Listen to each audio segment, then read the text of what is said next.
हाँ जी, किस चीज़ लिए लैके जा रहे हो चारा पट्ठे? बोल, किस चीज़ लिए?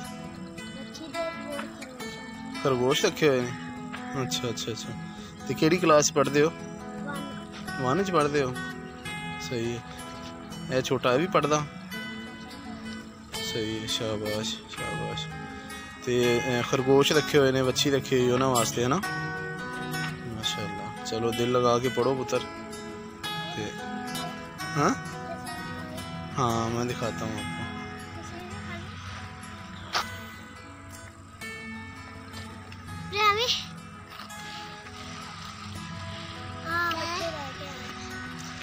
छोटे बच्चे हैं जी। देखें, गरीब बच्चे जो होते हैं वो बचपन से मेहनती होते हैं। पहली क्लास में ये पढ़ रहे हैं दोनों, और कहते हैं खरगोश रखे हुए उनके लिए चारा लेके जा रहे हैं। ये देखें रेड़ी के ऊपर, हाथ वाली जो रेड़ी है। तो अल्लाह ताला इनको सलामत रखे। और ये बहुत मेहनती हैं, देखें बचपन से ही।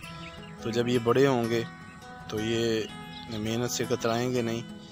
अल्लाह ताला इन लोगों को सलामत रखे। ये हमारे मुल्क का सरमाया है। तो इस तरह के लोगों को सपोर्ट करना चाहिए, रहनुमाई देनी चाहिए।